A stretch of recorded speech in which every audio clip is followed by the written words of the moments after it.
শান্তিনগর গ্রামে তপনের পরিবার বাস করত। সেই পরিবারে তপনের বাবা মা আর তপনের এক ঠাম্মি ছিল। ছোট থেকে তপনের ঠাম্মির সাথে তপনের ছিল বেশ ভাব। ঠাম্মির হাতের রান্না ছাড়া যেন তপন কিছুই খেতে চাইতো না। ইস, আজকের আমডালটা কে রেঁধেছে গো মা? কেন রে বাবা, আমি রেঁধেছি। ভালো হয়নি নাকি? তুমি জানো মা, তোমার হাতের রান্না খেতে আমার মোটেও ভালো লাগে না। ঠাম্মির হাতের রান্না ছাড়া তো আমি খেতেই পারি না।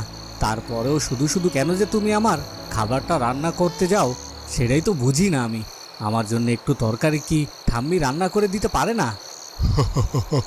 আমার ছেলেটা একেবারে আমার মতোই হয়েছে। আমিও যেমন ছোট থেকে আমার মায়ের হাতের রান্না ছাড়া আর কারো হাতের রান্না খেতে পারতাম না, আমার ছেলেটিও তেমনি ওর ঠাম্মির হাতের রান্না ছাড়া কারো রান্না যেন ওর মুখে রোচে না। বেশ তো, তবে আর আমার এই সংসারে কি কাজ বলো?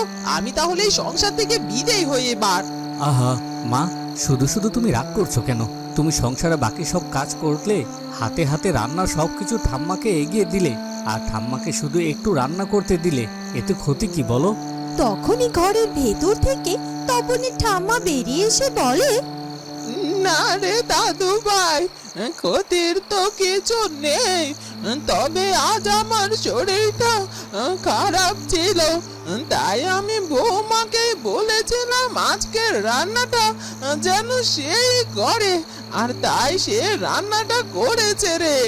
হ্যাঁ মা, আপনার যতই শরীর খারাপ হোক আর যাই হোক না কেন, এরপর থেকে রোজ আপনি রান্না করবেন, আমাকে আর রান্নাঘরে যেতে বলবেন না কো।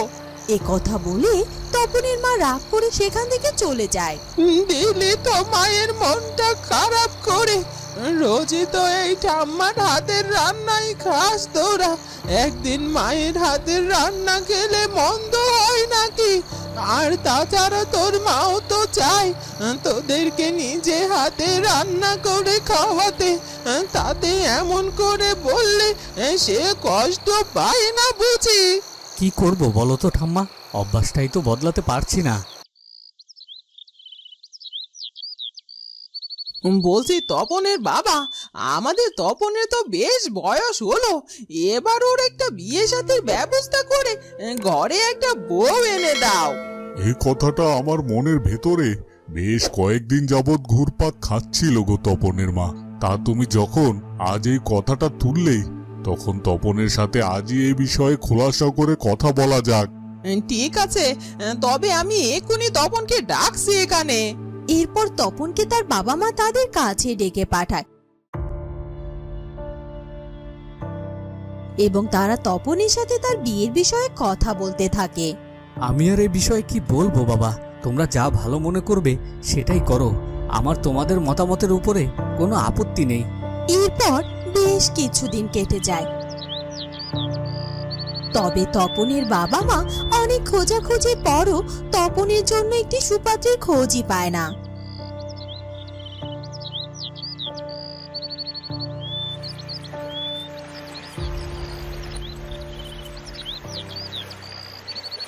কি রে দাদু ভাই, তোর জন্য বউ খুঁজে পাওয়া যাচ্ছে না বলে তোর কি মন খারাপ নাকি? কি যে বলো না তুমি ঠাম্মি, এই জন্য কেউ আবার মন খারাপ করে নাকি? আর তাছাড়া আমার জন্য এখন বউ খুঁজে পাওয়া যাচ্ছে না তো কি হয়েছে? বিধাতা আমার জন্য কোনো না কোনো পাত্রী নিশ্চয়ই ঠিক করে রেখেছেন, আর তাকে আমি একদিন না একদিন খুঁজে তো পাবই। আর শোনো ঠাম্মি, তোমার কাছে কিন্তু আমার একটা আবদার আছে। আমার বউকে এ বাড়িতে নিয়ে আসার পর তাকে কিন্তু তোমার মতো রান্না শিখিয়ে দেওয়া চাই, নইলে যে আমার সারা জীবন না খেয়ে মরতে হবে। বোকা দাদু ভাই আমার, দেব রে দাদু ভাই দেব। আমি যদি বেঁচে থাকি তবে তোর বউকে অবশ্যই রান্নাটা শিখিয়ে দেব।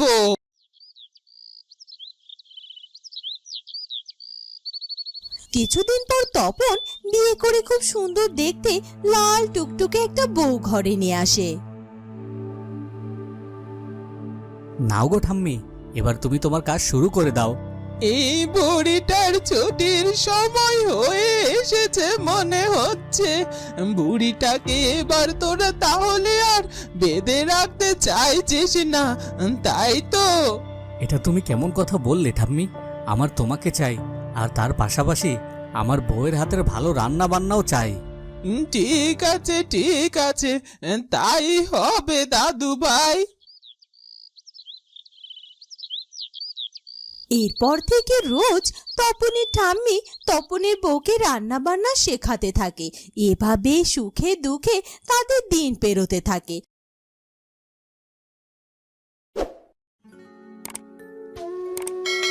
কিন্তু হঠাৎ একদিন তপনের ঠাম্মি পৃথিবীর মায়া ত্যাগ করে সবাইকে ছেড়ে পরপারে পাড়ি জমায়।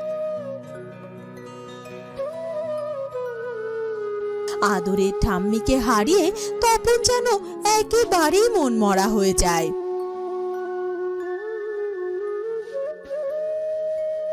বাবা তপন, তোর ঠাম্মি চলে যাওয়ার পর থেকেই তুই একেবারে খাওয়া দাওয়া ছেড়ে দিয়েছিস। এমন করে হলে কিভাবে চলবে বলতো বাবা? আয় চল, খাবি তুই। তুমি তো জানো মা, ঠাম্মির হাতের রান্না ছাড়া ছোটবেলা থেকে আমার কোনো কিছুই ভালো লাগে না। তাহলে আমি কি করে খাবো বলো তো? সে তো জানি রে বাবা, তবে নিয়তির সাথে তো আর পাল্লা দিতে পারবি না তুই। তাই বলছি, আয়, আজ তোর পছন্দের আম ডাল রান্না হয়েছে বাড়িতে, ওটা দিয়ে পেট ভরে কটা ভাত খাবি, চল। এরপর তপন তার মায়ের সাথে খাবার ঘরে খেতে চলে যায়। অনেকদিন পরে ঠাম্মার হাতের রান্নার মতো আমডাল পেয়ে তপন পেট পুড়ে খাবার খায়। আহ মা, আজকের আমডালটা কে রেঁধেছে গো বলো তো? খেয়ে মনে হচ্ছে যেন একেবারে আমার ঠাম্মির হাতের রান্না। আমার ছেলেটার মুখ থেকে কোনোদিন আমার নিজের হাতের রান্নার প্রশংসা শুনতে পেলাম না। সারা জীবন শুধু ঠাম্মা ঠাম্মা করে গেল, আর এখন ওর বউ তো ঠাম্মার কাছ থেকে শিখে রেখে ও ঠাম্মার মতোই রান্না শিখে গিয়েছে দেখছি। এখন যদি আমি বলি এই আমডাল ওর বউ রেঁধেছে, তারপর থেকে তো বউয়ের হাতের রান্নার গুণগানই করে যাবে সারা জীবন। না না না, এটা আমি হতে দেব না। কেন রে বাবা? আজকের আমডালটা তো আমি রেঁধেছি। বাহ, আমডালটা তো খুব চমৎকার হয়েছে মা। এখন থেকে তুমি আমায় এমন করে রান্না করেই খাওয়াবে। এরপর থেকে রোজ তপনের বউ তপনের ঠাম্মির মতো করে সবকিছু রান্না করত, আর তার সব প্রশংসা নিত তপনের মা।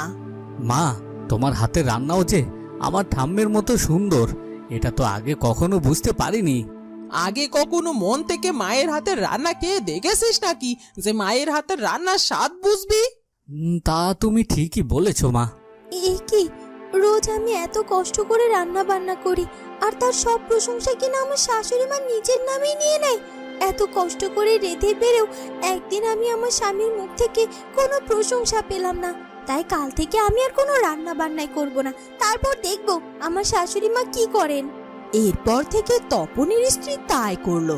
অসুস্থতার ভান করে সে রান্না বান্না সবকিছু ছেড়ে দিল। এভাবে কিছুদিন কেটে গেল। কোনো উপায় না পেয়ে তপনের মা রান্না বান্না করতে বাধ্য হয়। এ কি মা, কদিন যাবত তোমার রান্না এমন হচ্ছে কেন? আগের মতো সেই স্বাদ যেন পাচ্ছি না, কি যেন কম কম মনে হচ্ছে।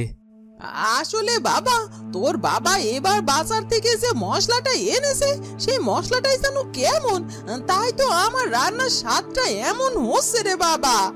ও বুঝেছি বুঝেছি, তবে আমডাল রান্না করতে তো আর তেমন কোনো মশলা লাগে না। তুমি তাহলে কাল আমার পছন্দের আমডাল রান্না করে দেবে, কেমন? ঠিক আছে বাবা, তাই হবে ক্ষণ।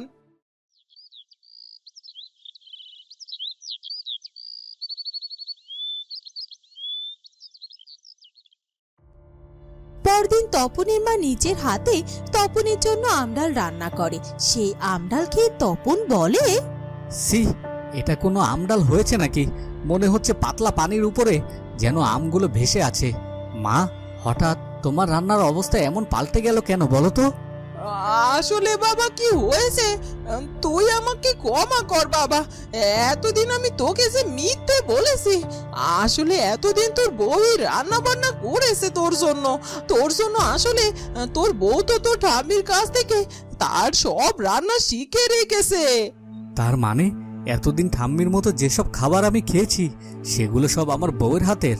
তাহলে শুধু শুধু কেন তুমি আমায় মিথ্যে কথা বলতে গেছো মা? শুধুমাত্র তোর মুখে একটু প্রশংসা পাওয়ার জন্য রে বাবা। তুই আমায় ক্ষমা কর, কাল থেকে আমি আর তোর জন্য রান্না করবো নে। কাল থেকে তোর বউই তোকে আমডাল সহ আরো অন্যান্য কিছু রান্না করে খাওয়াবে কন।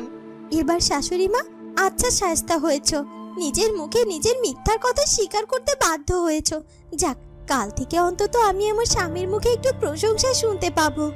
এরপর থেকে তপনের বউই তপনের জন্য সব সময় রান্না করত এবং তপন তার বউয়ের হাতের আমডাল সহ আরো অন্যান্য খাবার খেয়ে মুগ্ধ হতো। বন্ধুরা, কেমন লাগলো আমাদের আজকের গল্পটি? যদি ভালো লাগে তাহলে অবশ্যই আমাদের চ্যানেলটিকে সাবস্ক্রাইব করে দিও, আর হ্যাঁ, অবশ্যই কমেন্ট করতে ভুলো না। ধন্যবাদ।